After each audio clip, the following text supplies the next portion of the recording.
So the really, really common ones that you'll hear, like you said, Barbie, short for barbecue, um, Arvo. Arvo's so common, which is short for afternoon. Welcome to English with Lewis. Let's go!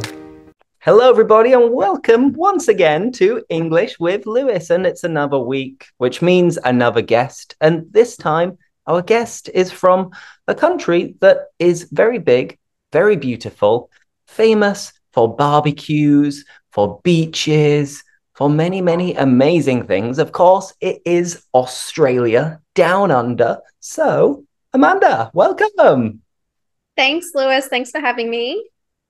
My pleasure. My pleasure. So let's get straight to the point. Let's Sure. cut to the chase. And Amanda, tell people about you. Who are you?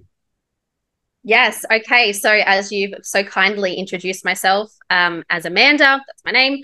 I am Australian born and raised, but for the last almost 5 years, I've been living in North India.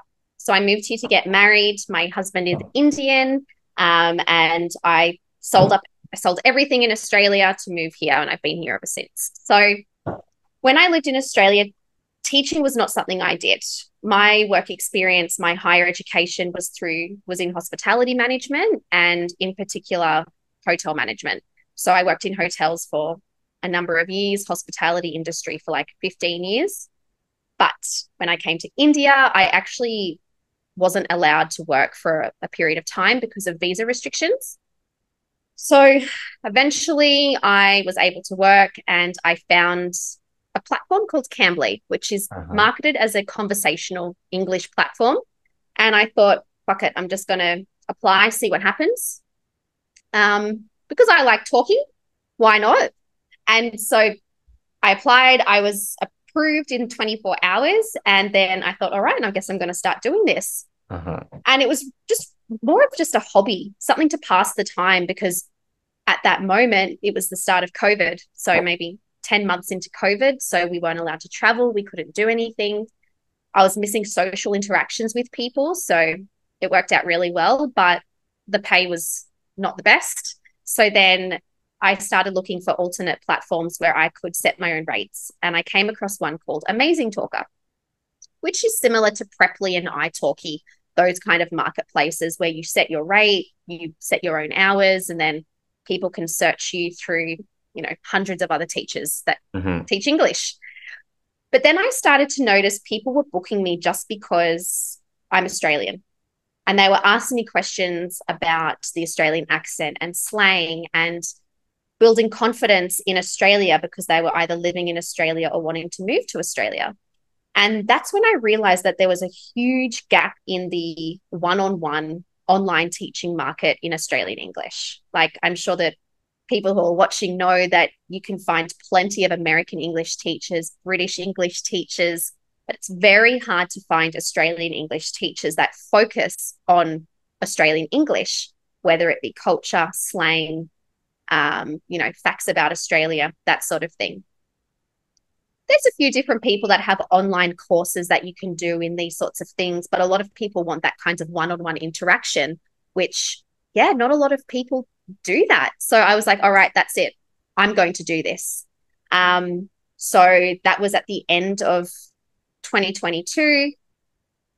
By April last year, I started my Instagram, Aussie English with Amanda, and I just hit 100,000 followers just last month, or maybe it was start of this month. Thank you. Uh-huh. It just took off. It honestly just got so big so quickly. I think because I didn't have really any competition, and there were some competitors, but they weren't really posting so much. And I guess my consistency kind of brought people in. Uh-huh. Um, Start of May, I left Amazing Talker. I've gone completely independent, but I'm so busy. I don't actually have any capacity for new one-on-one students. So I do one-on-one teaching. I run groups in Australian English, and I'm in the process of creating my first online course of mastering Australian English. Okay, amazing. Well, congratulations. It's been a whirlwind. It's happened so fast. And It has. you used a nice phrasal verb, which was to take off. And many people Yes. associate take off with a plane that starts flying. And then also you put on clothes in the morning, and then before you go to bed, you take them off. But you used it to speak about your Instagram account. So what do you mean by take off in this context? Yes. So take off means to grow very quickly in a short period of time. So yeah, when I said like my Instagram really took off. So as we know, phrasal verbs, the verb part inflects depending on the tense. So past tense, my Instagram took off. So got very popular very quickly and grew very quickly. Perfect. Awesome. So yeah, three main uses of takeoff. Lovely. But we're not going to worry about that today. As people might know, I have lived in Australia before. I went to Australia like 5 years ago, more or less, and I did the typical work and holiday visa. And when I moved out there with my girlfriend, and I had some friends over there as well, it's quite common for Brits to go to Australia for a year, to travel, to work, and then travel around Asia. I did that. I spent half of the time in Sydney, half of the time in Melbourne, a little bit of traveling too. And I was teaching English whilst I was there, which was a major advantage. Yeah. What has it been like for you moving from Australia to India? Because I imagine there's a big culture shock. Yes, it's been tough. I will admit it's been very tough. Because not only was there the cultural differences I had to face, there was the pandemic as well. And India, it was so messed up. Like the second wave was really, really terrible here. The first wave, India handled pretty well, but the second wave was when the strain changed and the strain changed here. And so the COVID strain wasn't being picked up on tests. And so people, I think they worked it out that 1 in every 6 tests was a false negative. So imagine all these people going to get tested thinking they're negative and they're actually positive and they're going out into society.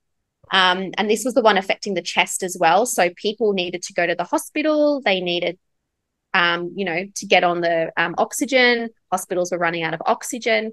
Anyway, that time was really scary because I didn't know when I'd be able to go home next. There was a lot of uncertainty. So I had to deal with COVID as well. But yeah, definitely a lot of cultural differences and culture shocks, more in about just different ways of doing things. Like I'm a morning person. I like to get up early and sleep early. Here, everyone sleeps late, wakes up late. Shops don't open until 10. There's no such thing as an early morning breakfast. Breakfast is 10.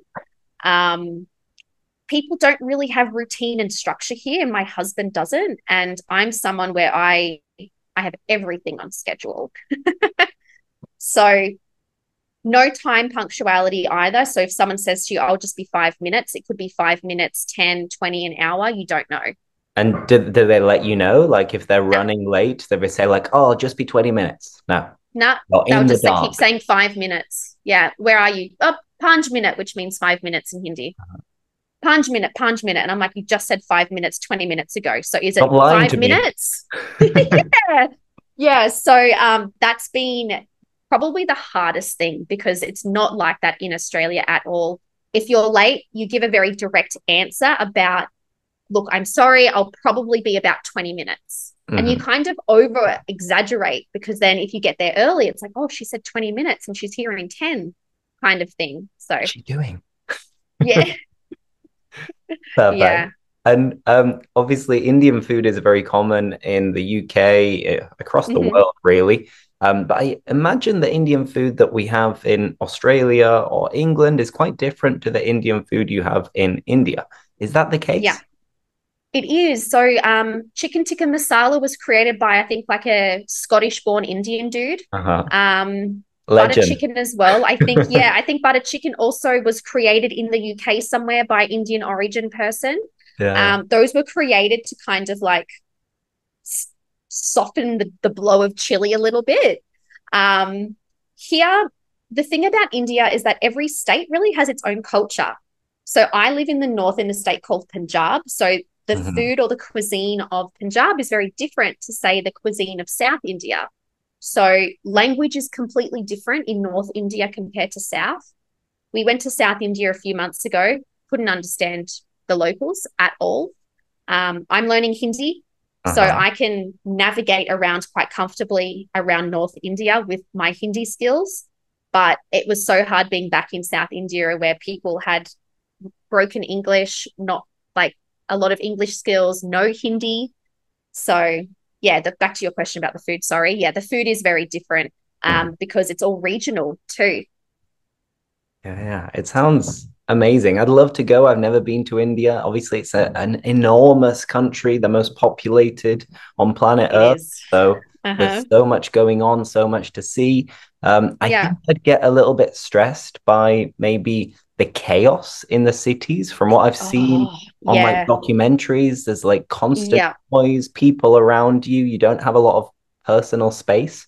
Um, All the things I've taken for granted back in Australia. Um, have you got used to it now? Thankfully, the city I live in is actually less populated. It has less people than Brisbane, where I lived in Australia. So Brisbane, Okay. I think, has a population of about 3 million, and I think Chandigarh, where I live, is about 1 million. But Okay. I cannot handle going to New Delhi. The population of New Delhi area is more than the whole of Australia. Like I think Delhi is something like 32 million, and Australia's population as a whole is now 27 million. Um, you summed it up perfectly by a bit chaotic. It's pure chaos here, Mhm. but it's controlled chaos. Exactly. Everything Um, works in the end. it does. It does. It's so crazy because it does. It really all works out somehow or another. And I have gotten used to that. Whereas in the beginning, I would get very overwhelmed and anxious when things weren't going to plan. And now I'm like, India, whatever. Yeah. And I definitely have relaxed a lot from that side of things. There's only a few times I get frustrated if where I'm like, seriously, if this was Australia. But Another 5 minutes, really? You've been telling me yeah, for 5 hours.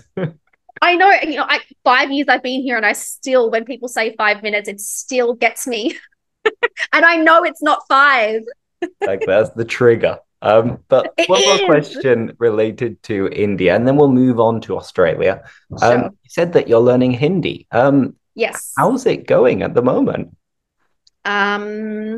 It's good. I've been learning on and off for a couple of years now. I started self-teaching during the pandemic, but then when I started teaching English online, I got really into it because I hadn't worked for so long. I was very excited and I kind of forgot about my Hindi. But then I started learning Hindi through a language school online. So originally they were just an in-person school, but because of the pandemic, Yeah. they moved online, which was really great. So I did my beginners course there. Um, since then, I have been doing just like online conversational lessons through Preply. Um, so I do that about twice a week, mostly just for the to keep up my speaking skills. But I'm an English teacher and I don't follow my own advice. I know what you So mean. A lot of us are very guilty of saying that we need to actually speak. We need to do all of these things because just I feel 5 minutes a day. exactly it's fine. Just 5 minutes, maybe 50 minutes, little and often. It goes a long way. But I it's really know. hard to actually act on what we preach. Yeah, Um, exactly. so we Yeah. get you, people. If you're kind of Yes. procrastinating and putting off doing a little bit of English, I Mm-hmm. feel you. I know you. But Yes. no, just don't worry. We Don't do what stress we about can. it. Just keep going. Yeah. You get there in the end. Exactly. Yeah. And people assume because I've lived in India for almost 5 years that I must be fluent in Hindi. But my husband and I speak English to each other because that's the language we established our relationship on. And it's very hard to try and shift to Hindi now. Yeah. But his parents don't speak English. So when I see them every week or 2 weeks, I can speak Hindi then. Um, when people come to my door, like delivery drivers, I can speak to them, taxi drivers. Depending where I go, if I'm in my kind of small suburb, then people don't really know English. So that's Mhm. good. I can speak Hindi. But if I go to the main part of the city, people speak English. Like I'll go to Starbucks and they'll ask me, what would you like today? And I'll reply back in Hindi just because I'm trying to get my skills. Yeah. So frustrating, isn't it? I know people get excited to speak English when they see me, and I'm like, no, I need to learn Hindi. Exactly. It's a battle. Yeah. Excellent. Cool. So, Australia, Aussie Hmm. English. Let's begin with Yes, some slang, maybe. sure. I know some Aussie slang words, and this Hmm. I'd like to begin with before you can teach some more, and it is the word heaps. Oh, we So, love using heaps, heaps. heaps. So, heaps means lots or a lot of. And we use it Exactly. in, let's say, generic English, British English, American English, but we only really Hmm. use it with the meaning of a lot of. So I have Yeah. heaps of vegetables in my fridge, for example. Hmm. I have Yeah. heaps of ideas for videos. But in Yeah. Australia, I noticed that heaps is used in a slightly different way as well as this. Um, Yeah. I heard heaps good, heap cool, heap Yeah. great. What? What the hell? Yes. So we use it also as a kind of replacement for really or very. Like it's heaps hot today. Oh, that's heaps Oh, shitty, isn't it?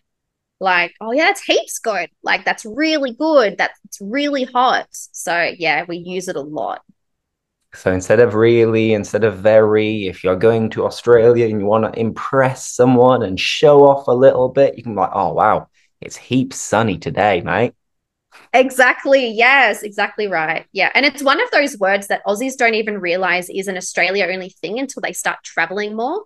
So I did a podcast interview with one of my friends, Josie. She's an Australian full-time travel vlogger. Uh-huh. And yeah, she didn't realize until she started traveling. She's done most of Southeast Asia, or most of Asia actually. And when she started saying it, and people were like, "What? What's Heaps. heaps?" And she was like, "Heaps." Yeah, Exactly. Yeah, I noticed, and this is why I'm remembering it now because it was something that I was unaware of before yeah, going to Australia. And then it was like, hmm, actually, they use this word all the time. They're not all yeah. saying, let's put another shrimp on the barbie, which is the True. stereotypical phrase that we know in the UK, which is Yeah, shrimp is a prawn, the yeah, barbie is the barbecue. So let's hmm, put another shrimp on the barbie is the yeah. incorrect stereotypical phrase that we learn True. in the UK. So Yeah. tell us some more useful Aussie slang. Hmm. So the really, really common ones that you'll hear, like you said, Barbie, short for barbecue, um, Arvo. Arvo's so common, which is short for afternoon. It's your Okay. long R sound that you'll hear in car. So not to be confused with avo, which is avocado. So that vowel sound at the beginning is different. So a is avo, R, arvo. Um, so I didn't realize that Arvo was an Australian slang until I was talking to a friend of mine at the time who was not Australian, and she was planning to visit me from Canada. And she was looking at booking flights, and I said to her, "Oh, I'll check this Arvo." She's like, "What's Arvo? Is that an airline?" I was like, "Afternoon." Wrong with you? So exactly, yeah. So Arvo is one that you'll hear all the time. The Savo, this Arvo, we link the S to Arvo, so you'll hear that. Brekkie, short for Mhm. breakfast. There is a stereotype that every Australian says g'day. We don't. I don't Yeah. even say g'day. It depends on the person. I have a YouTube channel that I don't use anymore. My Life in India. It's called G'day Namaste, which is Uh-huh. hello in Australian English and hello in Hindi. But that's the only time I use g'day. So not everyone says g'day, but you can hear it. It just means hello. Uh-huh. Not everyone uses the word mate. So don't feel like you have to use all of this slang to fit in either, because it's a stereotype with some of these words. I would just use what you're comfortable with. But yeah, not everyone says mate. I use it sarcastically. I Uh-huh. don't use it to refer to people, but everyone's different. What else? They're the main common ones. How you going? Which is just how are you? Hmm. Similar to the American how you doing sort of phrase. No worries in like saying it's fine, don't worry about it. But we also say no dramas as an alternative. So Hmm. no worries, no dramas. Oh, I'm going to be late today. No dramas, sort of thing. So yeah, there's a few good ones there. It's cool. Let's just go over some of these. So, first, arvo is afternoon, not to be Yeah, confused with avo, like smashed exactly. avocado, smashed avo. Exactly. Yeah, And you could also say this afternoon, which would be salvo. exactly. So Savo. Yeah. What you I'm doing, gonna Savo? go for a run, salvo. Yeah. Okay, sounds weird. And then there's another one which is quite confusing for many people because they mean completely Mm. different things. So if you go Yeah. to the beach in the Hmm. UK or America, you would normally go in your flip-flops. Um, True. in Australian English, what are flip-flops called? We call them thongs. Okay, but wait. So thongs, I thought it was like a G-string. So Yeah. female underwear, which is very, very thin. So Yes. confusing. Yeah. So we wear thongs on our feet, and the word that Americans use for thongs, we call them G-strings, the underwear. So yes, thongs on the feet. Remember that. So if someone says, I need to buy some thongs, they're not being vulgar and saying you telling you directly that they're trying to buy underwear. They need things for their feet. But it is a common sight in Australia to see people not wearing anything on their feet at all. I don't know if you saw that in Sydney or Melbourne, but I grew up in a beach town. I never wore shoes. Never. Like, When I was walking to the beach, no, because I lived up the road from the beach. So, but don't yeah, your and then feet hurt? Or if there's like a little bit of glass on the floor or like little there's stones? not really any glass. You know, the streets are pretty clean. And I then have if very I was going delicate from the feet. beach to, they get tough. They grow tough.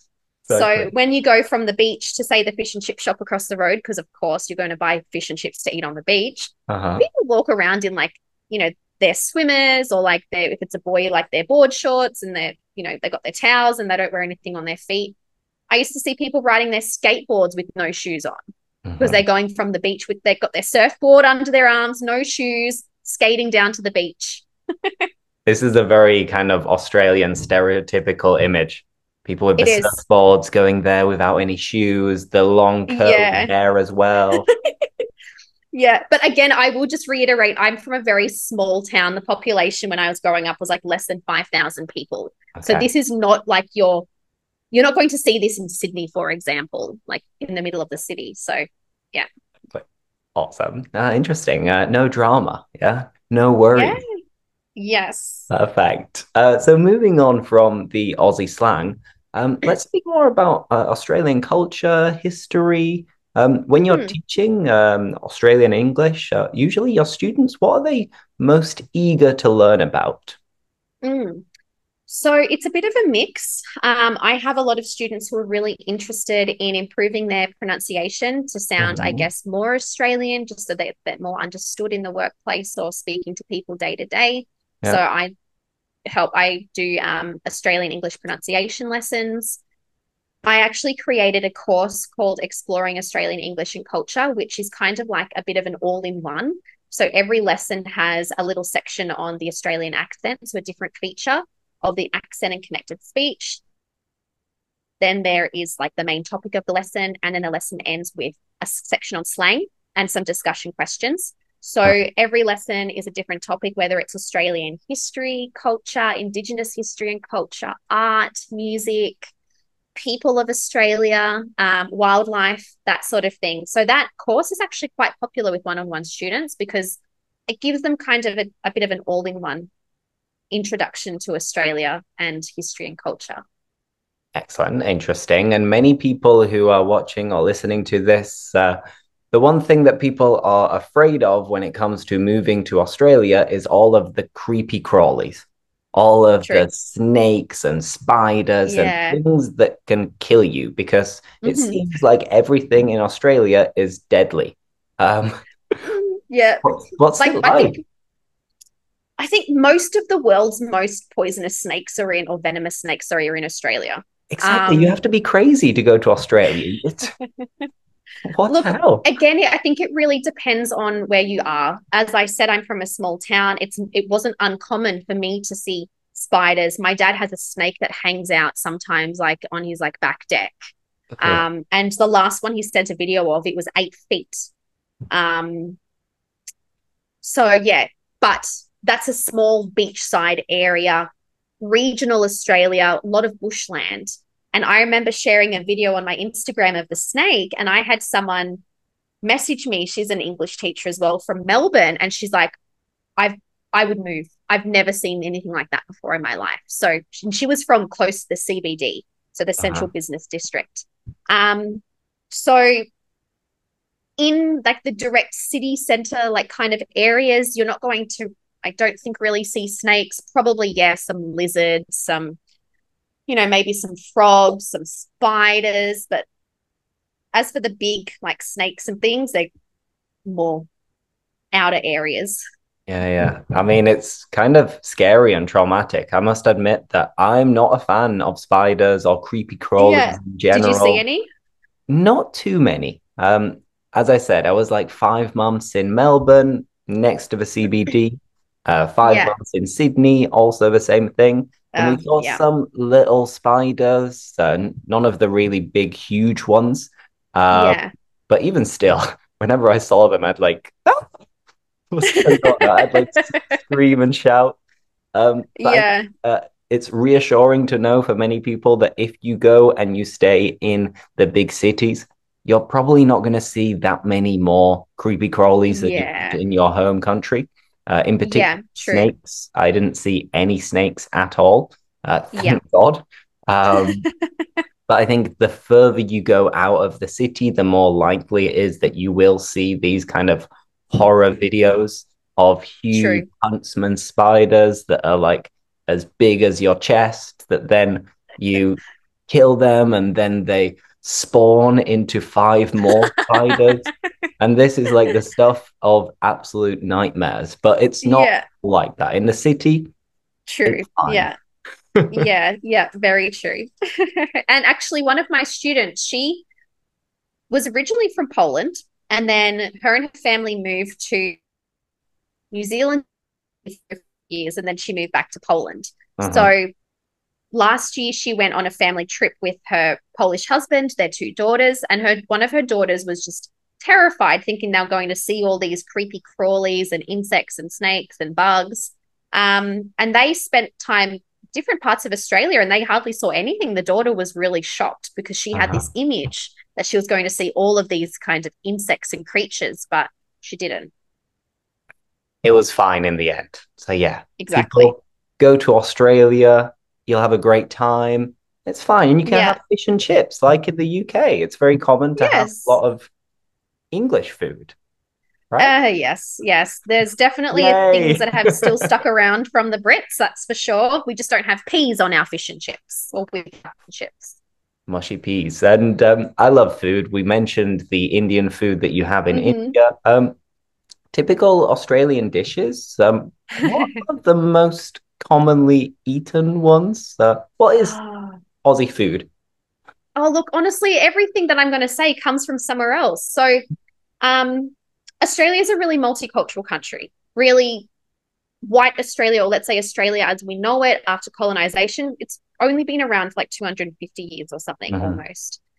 So, my mum's Italian. She was born in Australia, but her parents immigrated from Italy. So when I think of Australian home cooked food, I think of lasagna and pasta and all these Italian dishes. Uh-huh. But when you go to the pub, your typical Australian pub meals is your chicken schnitzel or your chicken schnitty, slang. Schnitty. Um, yeah, schnitty. So that comes with hot chips and tomato sauce and Uh-huh. salad.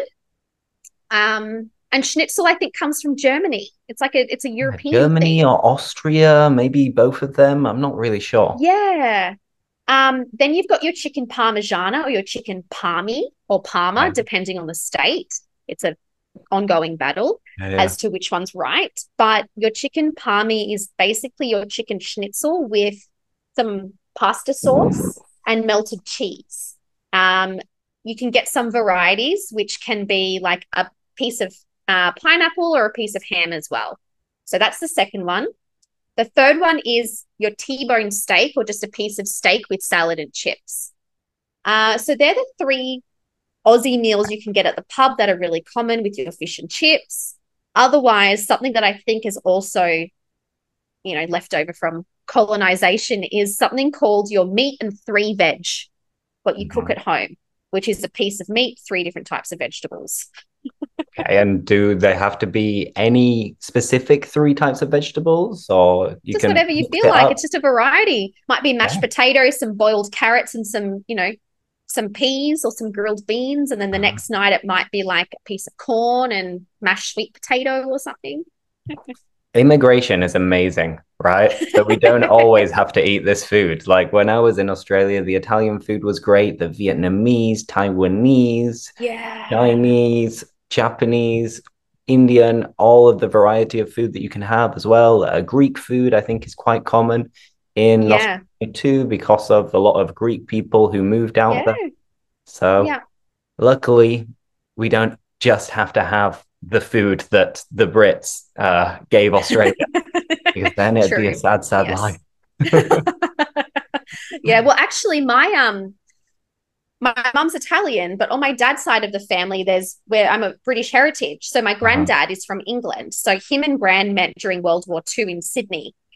Granddad was part of the British Navy and Gran was part of the Auxiliary Service of Australia. So they Uh-huh. met. Gran moved to England after the war. They got married. They immigrated back to Australia. So I feel like a lot of the slang and things that I grew up hearing has a bit of a British influence from granddad and then my dad.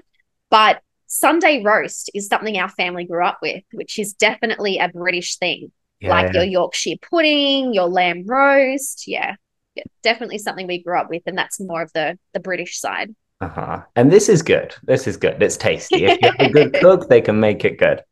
Um, Yeah, yeah. Now, anyway, let's move on from this. And we've spoken about Australia a lot, of course. If you have any Hmm. questions related to Australia, you can send Amanda a message also in the Yep, comments here, and we can do our best to answer them. But let's just ask each other some random questions, some quick fire sure. questions. In the chat, Okay. I have written down 10 questions. So let's take it in Hmm. turns and Okay. allow people to get to know us even better. So, Sure. shall we kick off? We Shall shall. we get the ball rolling? Cool. Sounds good. Um, so, Amanda, if you could go back in time, would you change anything? Deep question to start. I know. Do you mean like world history or my history? Your history. So, would you Okay. change anything that you've done? Would you Um, make any other hmm. decisions? Hmm. No, this is going to be really cliche in saying that I think everything has happened for a reason. And I think everything that happened to me in the past has led me to where I am today. Yeah. Um, I don't think I would. I don't think I would change anything. Maybe some situations I found myself in, I might do things a little bit differently, but nothing major. Yeah, Perfect. No regrets. I guess you learn from your mistakes and your experiences. try to. All right. So tell me everything you ate yesterday. Oh, everything I ate yesterday. Oh, God, you can tell that I love food, right? All of these conversations just end up being related to food. But so first, I always skip breakfast. Okay. I'm not a breakfast kind of guy. I'm not hungry first thing in the morning. I always have a Hmm. couple of espressos as soon as I wake up. Not a cup of tea. I'm not really a tea drinker, you know. Oh. I'm not a real Brit. I prefer coffee. But no, I Uh-huh. have a couple of coffees in the morning, and then yesterday for lunch, I had what did I have? Hmm. Very healthy. It was like a tomato salad with some tuna on top, Oh, with nice. olive oil and balsamic vinegar, and also Sounds good. some leftover salmorejo, Okay. which is like gazpacho. So Oh, the yeah. old Spanish soup, but a little bit thicker. So the Okay. difference between gazpacho and salmorejo is that gazpacho is drunk out of a glass. It's like 100% Oh, liquid. And okay. then salmorejo is with a spoon and it's Okay. slightly thicker. And then usually you'll have like a chopped up boiled egg and maybe some ham on top. But we just Hmm. had the leftovers. So it was on its own with the tomato Yeah. salad. So it was Yeah. so much tomato. Yeah. And then I didn't Okay. really have any snacks. And then I had a very late dinner. So I had a few Hmm. drinks with my neighbors. And that was some chips with some asparagus and some Mm. meatballs. And the meatballs were just with some garlic, no real sauce. Yum. That's But nice. it was Ah, good. It was very good. tasty to die for. Yeah. Also, next question. Hmm. Yes. Hmm. Decisions. Describe to me your dream home. What would it be like? On the beach. Straight away on the beach. I do not care what country I'm in. It just has to be on the beach. You don't have to I, wear any shoes. yes.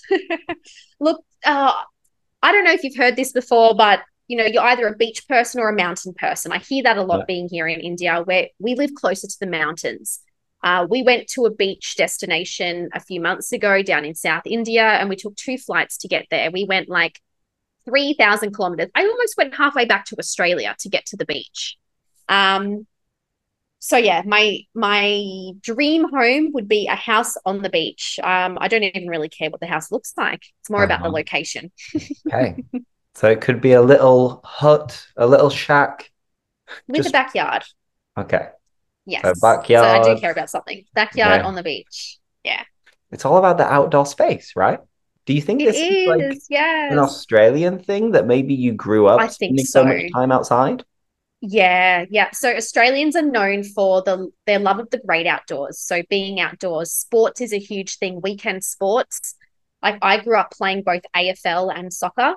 So soccer was Saturdays, AFL was Sundays. My brother did AFL and soccer. My sister did netball and soccer. In summer, we did surf life saving, which is competitive like activities on the beach. And then my Okay. brother played cricket as well. Like we played a lot of sports, a lot of outdoor activities. Oh, yeah, it's a Yeah, good thing. I mean, this is a good, healthy way of living. definitely. Yes. So it's all about that outdoor areas. Fact. Dream house on the beach. Yes, definitely. Okay. So do you ever set New Year's resolutions? Yes, I do. And I try to stick to them as much as possible. I try to kind of Mm-hmm. not give up. Yeah. But I also set like September resolutions. So Interesting. usually, Okay. being teachers, the kind of beginning of the year is the beginning of the course, which is like the beginning of September. So at that Sure. time, after like a month of being at the beach, being like half on holiday, I like to reassess my goals and objectives and things that I would like to Mm-hmm. achieve for the next 6 months, for example. And Yeah. usually it's the typical things. So I'll be try to get fitter, maybe run a marathon, stay consistent, posting videos, grow on Yeah. YouTube, of course. This year, Yeah. I think my main New Year's resolutions were more or less to continue what I'm doing at the moment and not Yeah. give up. Because Mm-hmm. if you are creating content online, sometimes it can be a little bit tiring and it's True. easy to run out of ideas. And Yeah. I think if you miss one day or one week or something like that, you can easily end up missing three or four or five. So I think True. the most important thing for me at the moment is to stay consistent and worry Yeah. about things that I can control. Because, of Yeah. course, with the algorithm, for example, this is not in my Yeah. control. So all I can worry about is staying present and consistent. And that's Hmm. probably the biggest and most important New Year's resolution that I have at the moment. So fingers crossed, Yeah. I stick to it. Yes. That's great. I love that. I'm also a big fan of New Year's goals. Um, my goal actually was to have 100K on Instagram, and I got that in May. So that was exciting. But I have it pinned up on my wall. So I Uh-huh. sometimes check that just to remind myself, where am I at? What can I keep doing? So it's nice. Gives us something Awesome. to work towards. Exactly, 100%. I think if you don't have a goal, then it's very hard to motivate yourself to continue working. Definitely. And you cannot Yeah. like assess your progress either if you don't have a goal in the first place. So, yeah, Yeah, true. I'm big on goals. And Yeah. on that note, I do have a Mm, class in a few minutes, so we're going to have to sure. wrap it up and That's call it a okay. day here. But Sounds good. a final question for you. Hmm. What is your New Year's resolution or goal for the rest of the year? Um, so I've got a few small ones. One is to keep doing, I also have I guess a podcast similar to what you do here, a conversational listening kind of channel for people. I want to keep doing that. My online course is my baby. That's the big one. So I Mm-hmm. really hope, I'm not sure when this video is coming out, but maybe when the video is out, I would have released the course. Uh-huh. That's probably the biggest goal for me. And I've had this idea for about a year. I've been planning it for about 9 months, Oh, and wow. it's very, very, very, very, very close to the end. The baby's about to be born. Yes, exactly. Yeah, yeah. So that's probably that, and just being consistent again with posting a few business goals as well. So This is going to be our year, Amanda. Let's do it. yay! So, yeah, thank you so much for joining me. And I think it's been a really interesting chat all about you, about India, about Aussie slang culture, and Yeah, then finishing off with these random questions. it was great. So, as I said, people, if you are watching this and you have any questions for myself or for Amanda, do not hesitate Mhm. to leave a nice comment. And Yeah. that's pretty much it for me. Thank you for watching, and thank you, Amanda. Thank you. Thank you so much for having me. It's been great. And yeah, if you want to check out Amanda's course, I don't know whether it's live now, but drop her a message. You. All right. See you later, everybody, and have a great day. Thanks for watching. Like, subscribe, and see you next time.